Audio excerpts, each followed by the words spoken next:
E de lá para cá passamos por tantas experiências, tantas coisas que nos ocorreram. Esse ano estamos caminhando para 31 anos de ministério. 9 anos que estamos vivendo aqui. E eu só tenho que agradecer a Deus pelo companheirismo hoje, como pastora, lado a lado. Chegamos aqui em Portugal. Quão difícil foi nos adaptarmos a essa realidade da Europa. Assumimos o ministério Emanuel em 2019. E quantos desafios, irmãos, que nós enfrentamos com menos de um ano de aula. Nós tínhamos assumido o ministério, esse ministério. Entrou a pandemia. E veio todos os embates, batalhas. E Deus nos sustentou. E eu sou grato a Deus, né? Pela Rose, a Ana, a Sabrina, que foram assim, base desse ministério, do trabalho árduo. Deus nos deu o crescimento. E o ano passado nós deixamos a igreja lá, o presbítero José está lá tomando conta, os obreiros, e viemos daqui para viver esse desafio. Tem sido fácil? Não. Extremamente árduo. Mas uma coisa eu tenho vivido a cada dia nessa certeza. Estamos disponíveis para Deus. E o que me leva a falar sobre isso, irmãos, é esse cântico que a rainha cantou. Os nossos dons, talentos, estão disponíveis para Deus. Eu sempre digo para o Senhor: Senhor, use-nos no que quiseres, como quiseres. Nós, como imigrantes, irmãos, nós não temos raízes como imigrantes. Já deixamos a nossa pátria. Agora nós estamos no foco da vontade e do querer de Deus. Senhor, seja feita a tua vontade, cumpre em nós o teu querer, o teu propósito. E como é bom saber, temos o Deus que está no controle de tudo. Ainda que a gente olhe ao nosso lado, não consigamos entender, não consigamos compreender como as coisas vão ser, mas a nossa certeza é: temos um Deus no céu que controla todas as coisas. Enquanto o culto aqui, estava ocorrendo, e eu peguei aqui algumas anotações minhas, e eu quero trazer uma palavra que não está dentro do script, mas que eu quero assim analisar esse texto, porque Deus tocou em meu coração que esse texto é muito forte para nós trazermos a reflexão. Aqueles que puderem se colocar de pé, nós vamos abrir nossas Bíblias. Evangelho de Mateus, capítulo 21, e nós vamos ler versículo 9, 10 e 11. Eu vou pedir para os irmãos interagirem comigo. Um irmão ou irmã vai ler aí o verso 9, outro leu 10 e o outro leu 11. Podem começar.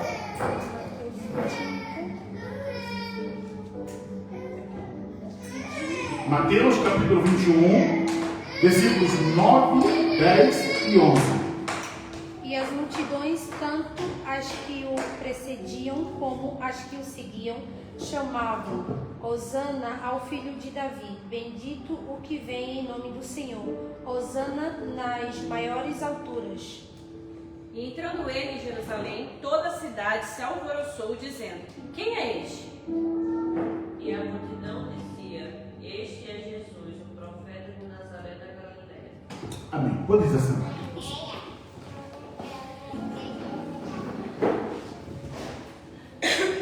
É muito interessante que esse episódio da entrada triunfal de Jesus em Jerusalém é narrado por Mateus, por Marcos, por Lucas. Os três evangelistas, eles narram esse episódio do ministério de Jesus, mostrando assim, tamanha importância que teve esse momento. Jesus viveu 30 anos no anonimato, 3 anos de ministério, e quando ele vai terminar o seu ministério, já na última semana dele, ele vai entrar triunfantemente em Jerusalém. A Bíblia diz que as multidões colocaram suas capas, colocaram ramos, e Jesus entra em Jerusalém como um rei. A Bíblia está dizendo aqui que todos eles gritavam, clamavam: bendito o que vem em nome do Senhor, hosana nas maiores alturas. Há uma festa em Jerusalém. A chegada de Jesus assusta seus discípulos. Por quê? Porque Jesus, apesar de curar, libertar, transformar, havia muita resistência ao seu ministério. E eu queria tratar de duas coisas hoje, para nós refletirmos. Tem dois episódios que ocorrem nessa entrada triunfal de Jesus aqui, que me chamam muita atenção e que serve para a nossa reflexão do nosso tempo. Porque temos aqui uma grande festa, pessoas gritando, pessoas dizendo hosana, incomodou aos líderes, pedindo a Jesus que dissesse para eles que eles se calassem. Jesus disse: olha, se eles se calarem, até as pedras clamarão. Mas o que me chama a atenção, irmãos? Vamos para o primeiro ponto. É uma festa. Todos estão honrando a Jesus, colocaram suas capas, Jesus entrou triunfantemente, é por isso chamado entrada triunfal. Vamos para Lucas capítulo 21 e vamos olhar um detalhe. Qualquer um dos irmãos leia Lucas capítulo 19, versículo, vamos ler primeiro, né? Isso que eu disse, o verso 39. Começamos no 38, 39 e 40. Alguém lê para nós? Dizendo: bendito o rei que vem em nome do Senhor, paz no céu e glória nas alturas. Ora, alguns dos fariseus lhe disseram em meio à multidão: Mestre, repreende os teus discípulos? E respondendo ele, disse-lhes: digo-vos que se estes se calarem, as próprias pedras clamarão. Sim, então nós estamos no meio de uma festa. Se vocês olharem, o verso 37 está dizendo que quando Jesus se aproximava da descida do Monte das Oliveiras, toda a multidão dos discípulos começou com muita alegria a louvar a Deus em alta voz por todos os milagres que tinham visto. Então nós temos uma festa, nós temos alegria, nós temos o povo cantando, adorando a Jesus. Agora o verso 41 é um contraponto de tudo aquilo que nós vemos até agora. Alguém lê o verso 41? Quando ia chegando, vendo a cidade, chorou. Existem dois momentos do ministério de Jesus que a Bíblia fala que ele chorou. E esse é outro momento. Lá na sepultura de Lázaro, João 11:35 diz: Jesus chorou. Naquele momento nós entendemos, Lázaro era amigo de Jesus. Jesus amava aquela família. Mas agora, esse momento aqui não tem motivo para chorar. Jesus está sendo laureado, Jesus está sendo honrado. Mas a Bíblia está dizendo aqui que Jesus, ele chega em Jerusalém com toda a pompa, com toda a honra. Ele olha para a cidade e chora. Por que chorar em um momento de festa? Por que chorar num momento de grande alegria? Amados, é nisso que começa. Eu não tenho nenhuma anotação sobre esse ponto, esse primeiro ponto aqui. Mas Deus trouxe isso muito forte no meu coração. Escuta. Às vezes nós estamos celebrando festa. Estamos felizes até mesmo com Deus. E quando Deus, na verdade, seu coração sangra e chora. Agora, por que razão Jesus está chorando aqui? Gente, não é uma festa, não é? Todos estão ali laureando ele. Vamos ouvir o próprio Jesus. Por que ele está chorando? Verso 42 diz assim: dizendo: se você soubesse ainda hoje o que é preciso para conseguir a paz. Mas isso está agora oculto aos teus olhos. Deixa eu tratar aqui esse primeiro ponto. Jesus está dizendo para eles assim: se vocês soubessem hoje que vocês têm o príncipe da paz aqui com vocês, e vocês não estão entendendo nada. Se vocês soubessem o que está oculto dos seus olhos, irmãos, quantas coisas que estão ocultas dos nossos olhos, e que às vezes nos fazem a gente distorcer os fatos que estão diante de nós. Aquele povo ali estava com a visão distorcida. Eles tinham o príncipe da paz, mas ainda não tinham paz. Aquele momento que eles ali estavam festejando, celebrando, escondiam um pano de fundo tão doloroso. Escutem, irmãos, Deus ele não olha só agora como nós. Nós somos imediatistas, nós olhamos o hoje, é onde o nosso nariz aponta. Deus está vendo amanhã, Deus está vendo no final do ano, Deus está vendo como vai ser lá na frente. E quando nós não buscamos em Deus compreender isso, vivemos nesse imediatismo que pode trazer para nós consequências muito sérias. O verso 43 diz assim: pois virão dias em que os seus inimigos cercarão você de trincheiras e apertarão o cerco por todos os lados, e vão arrastar você e matar todos os seus moradores, e não deixarão pedra sobre pedra. Amados, é a visão da catástrofe. Mas esse é o ponto. O que eu estou vendo e o que é que Deus está vendo? Naquele momento, o que estava vendo? Ali havia uma festa. As pessoas estavam laureando: Hosana! Bendito seja o que vem em nome do Senhor! Glórias a Deus nas alturas! E o que Jesus estava vendo? Não. Jesus não estava vendo aquela festa. O dia que você tiver a oportunidade, leia sobre a destruição de Jerusalém nos anos 70 pelo general Tito. É a pior das piores catástrofes da história de Israel. Quando Flávio José que narra o episódio da destruição de Jerusalém, os próprios romanos, quando entraram, ficaram perplexos. A história diz que mães cozeram seus próprios filhos para comer, tamanha fome que imperava. As pessoas invadiam as casas para ver se tinham alimentos guardados, matavam aqueles moradores ali para subtrair os alimentos que eles tivessem. Pessoas eram torturadas para entregar qualquer alimento que tivesse guardado, escondido. Em uma das fortalezas, eu acho que a fortaleza de Massada, que eles resistiram ao exército romano.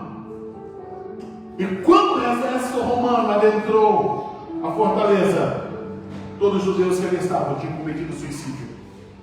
Preferiram morrer do que se renderem. Escuta, sabe o que eu estou vendo aqui nesse texto? É que no meio de tanta euforia e festa, Jesus estava vendo esse desastre, por isso ele chora.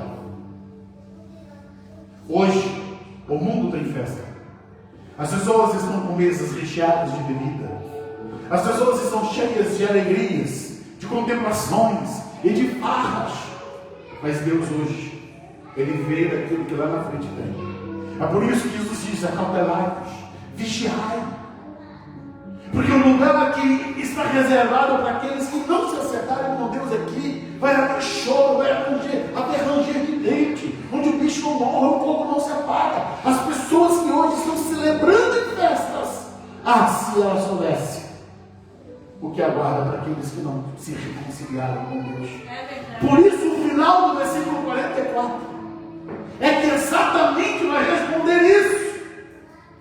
Porque não reconheceu o tempo em que Deus veio visitá-la. Deus visitou Jerusalém e Jerusalém não reconheceu. Deus tem visitado a Europa. Deus tem visitado visitado os homens, mas os homens não têm reconhecido a visitação de Deus. O Espírito Santo tem batido em corações. Irmãos, hoje nós temos inúmeras mensagens sendo proferidas pelo telemóvel, pela televisão, mensagens da palavra que tem sido propagada, e as pessoas ignoram, porque estão em festas. Não estão se importando em cuidar do coração, cuidar da sua alma. Não se importam. Acham que tudo vai terminar bem. Que desastre, que catástrofe. Porque são coisas de novela. São pontos. Mas a grande realidade é: o ser humano terá que fazer acerto de conta com Deus. E é por isso que Jesus ele chora em um momento que todos celebram. A igreja precisa olhar à sua volta e enxergar que essas festas dos homens vai terminar mal. Pastor, nós ali seríamos pessimistas. Nós não temos o direito de nos alegrar. Sim, irmãos. A nossa alegria está no Senhor. A alegria do Senhor é a nossa força. Nós nos alegramos em Deus, não nas coisas que possuímos, que temos, que conquistamos. Não, a nossa alegria está no Senhor. É igual Jó. A alegria de Jó estava em Deus, porque em um só dia ele perdeu tudo. E depois que é noticiado das suas perdas, até dos seus filhos, ele diz: o Senhor me deu, o Senhor tomou, bendito seja o nome do Senhor. Porque a sua alegria não estava nas coisas, estava em Deus. E é por isso que Jesus ele chora diante de Jerusalém. Esse é o primeiro ponto. Então, no meio da festa, Jesus ele vai chorar. Mas o segundo ponto, esse sim, eu tenho aqui algumas anotações e gostaria de estar refletindo com os irmãos. No capítulo 21 de Mateus, no versículo 12. Então, um dia após Jesus ter entrado triunfantemente, um dia depois dele chorar, ele vai ao templo. E diz a Bíblia que Jesus entrou no templo e expulsou todos que ali vendiam e compravam.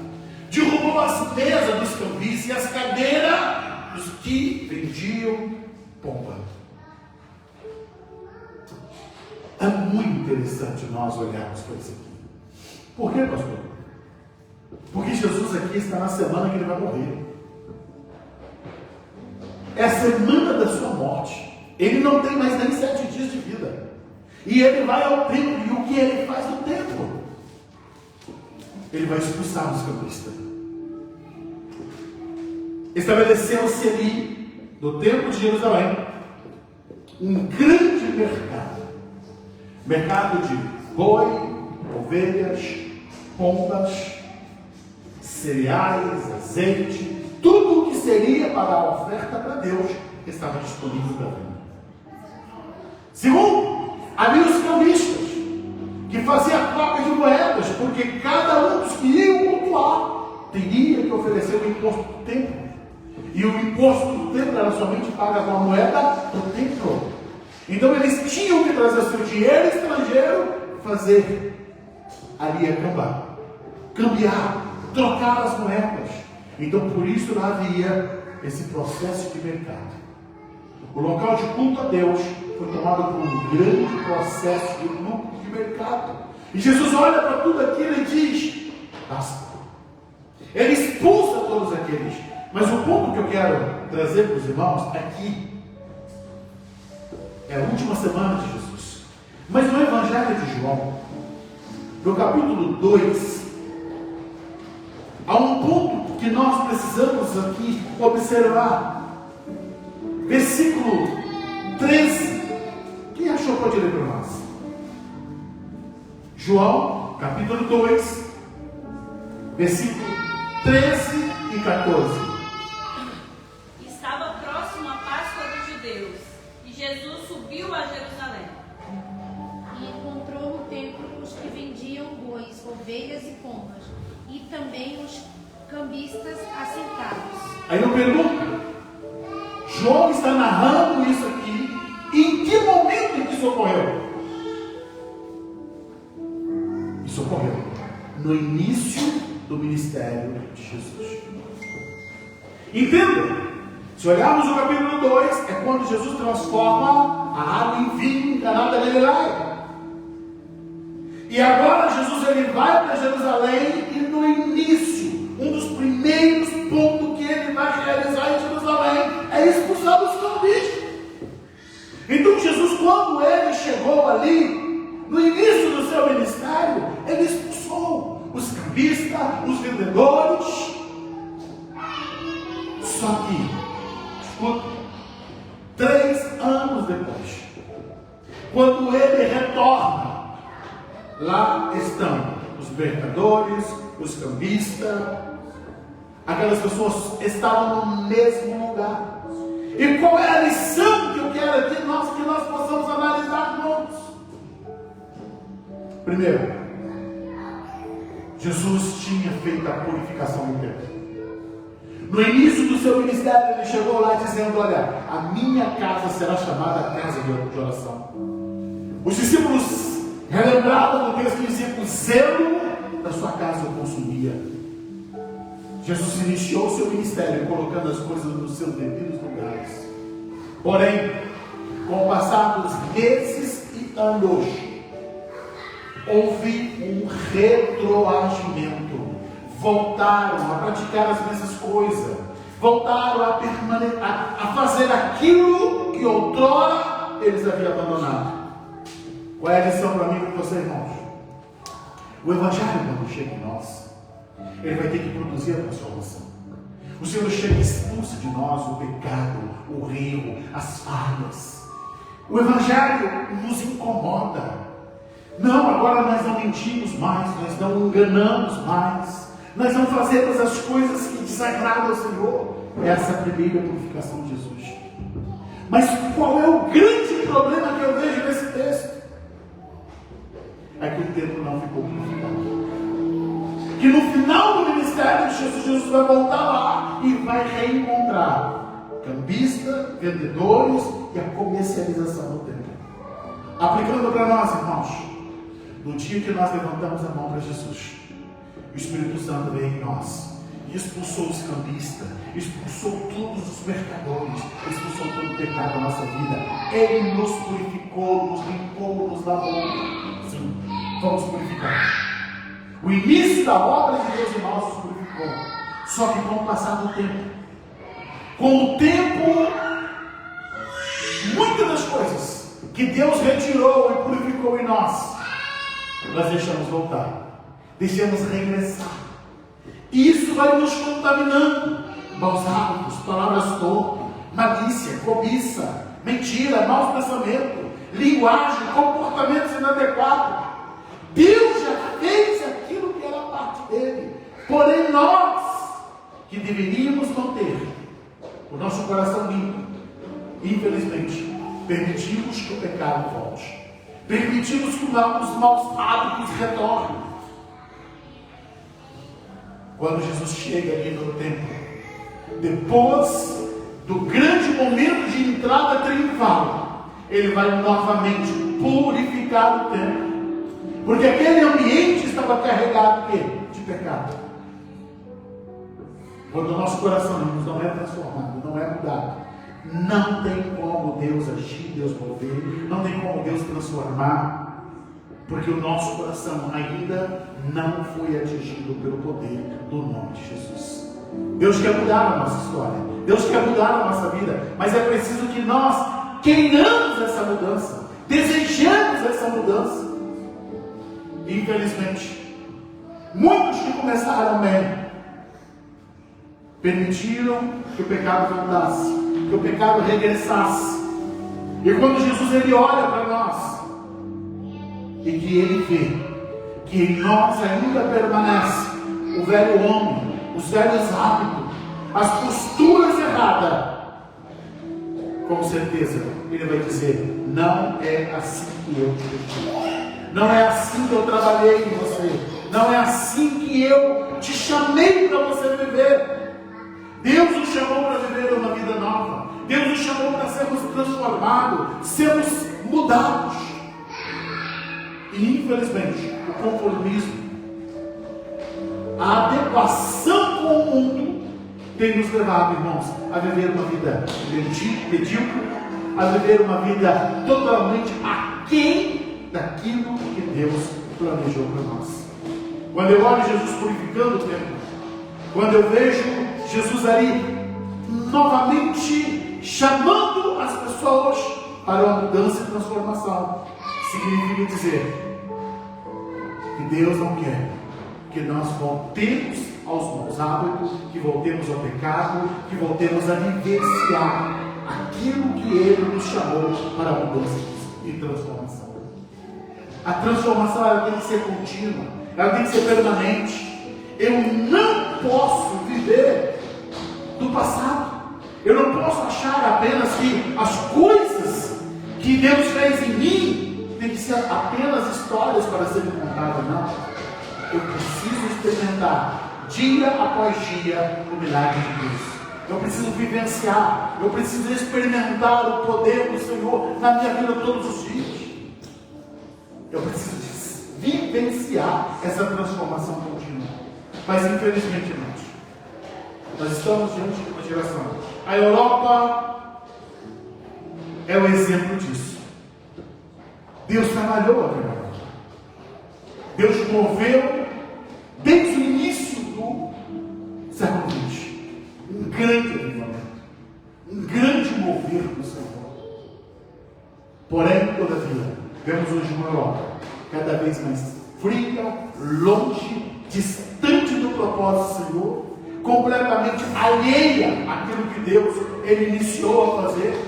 Por essa razão, amados, nós devemos despertar o nosso coração. Devemos clamar ao Senhor: Deus, em que meus olhos estão focados? Senhor, como está o meu coração? Senhor, de que maneira eu estou me postulando diante de Ti? Senhor, muda minha vida, transforma-me no ser, me faz ser diferente. Eu não posso viver uma vida de comodismo.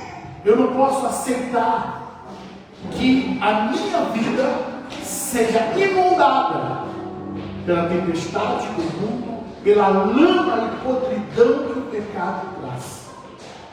Na minha cidade, nós sofremos com muitos alagamentos. Quando chegava esse período de dezembro, janeiro, das chuvas intensas, a cidade era tomada por água. E tudo aquilo que as famílias tinham e possuíam era perdido. Móveis, geladeiras, armários eram completamente destruídos pela lama, pelas águas que vinham. E infelizmente, todo mundo chorava, reclamava, e quando chegava no outro ano, lá estavam as inundações de novo. E no outro ano, as inundações chegando de novo. E tem muitos cristãos que estão vivendo assim. É só uma temporada, onde tudo vai bem, aí compra os móveis tudo novo, aparentemente vai viver tudo novo, aí basta a tempestade chegar, e se perde tudo novamente. Novamente é se perdido aquilo que Deus começou a fazer. Por essa razão, irmãos, nessa noite, eu quero trazer essa reflexão, para que nós possamos olhar para dentro de nós. Como eu estou no meu estágio de crescimento hoje? Eu permaneço naquilo que Deus me chamou? Eu avancei? Ou eu regredi? Ou eu estou deixando voltar para mim os pecadores? Deixando voltar para mim o pecado? Deixando voltar para mim as coisas do mundo? Para onde está inclinado o meu coração? Para onde está inclinada a minha alma? Qual é a minha sede? Qual é o meu alvo? Quais são os meus objetivos? O apóstolo Paulo, quando ele escreveu para a igreja de Éfeso, ele disse assim: não deis lugar ao diabo. Apesar de já termos sido arrancados em mão das trevas do poder de Satanás, Pedro ele disse que o nosso adversário, Satanás, ele anda ao nosso derredor, bramando como leão, buscando a quem possa tragar. Nós já estamos em Cristo, comprados, lavados, remidos pelo poder do sangue de Jesus, estamos vivendo a novidade de vida. Todavia, se nós não vigiarmos, o inimigo, ele com o seu furor, ele adentra na nossa vida, no nosso lar, na nossa família, e traz tudo de volta daquilo que Deus tinha já nos limpado. Por isso nós temos que guardar o nosso coração. Salomão, ele escreveu e disse: de tudo o que tu deves guardar, guarda o teu coração. Mas o ser humano, a tendência é ter: de tudo que deves guardar, guarda o teu dinheiro. Queremos guardar os nossos valores, as nossas riquezas, as nossas joias. Por isso as casas de ricos possuem seus cofres. Os cofres dos seus documentos, das suas empresas, dos seus imóveis, dos seus ouros, suas joias, estão dentro de um cofre. Cofre esse guardado por segredo que poucos sabem. Às vezes é só o dono que sabe. E nós, irmãos? Qual é a nossa riqueza? O que estamos colocando no cofre? O maior bem que nós temos é a nossa alma. E que Jesus, ele disse, e eu termino dizendo, Jesus disse assim: de que adianta o homem ganhar o mundo inteiro e perder a sua alma? A tua alma é o bem maior que você tem. Nós vamos hoje participar da ceia do Senhor, da mesa do Senhor. E esse momento que nós estamos cumprindo essa ordenança, irmãos, nós trazemos a memória: Ele morreu por mim, Ele derramou seu sangue por mim, para que eu pudesse ter vida, para que eu pudesse ser transformado, para que eu pudesse ser mudado. Agora, quando eu não me policio, quando eu não busco a purificação, esse momento da ceia pode ser apenas uma rotina de vida, e não um momento ápice de pensar: eu hoje estou vivendo porque Jesus morreu por mim. Ele fez algo tremendo e cada dia eu quero valorizar. Cada ceia para a igreja é o momento de lembrar: eu fui comprado, eu fui lavado, eu fui remido. Valeu a pena eu ter experimentado a mão de Deus. Valeu a pena tudo aquilo que Deus fez por mim. E eu fui alcançado por essa graça e eu quero vivenciar. Feche seus olhos. Deus bendito e eterno, eu te agradeço, Deus, por esse tempo. Obrigada, Jesus. Obrigado, Deus, pela tua palavra. Livra-nos, ó Deus, de vivenciarmos uma vida bendita. Aleluia.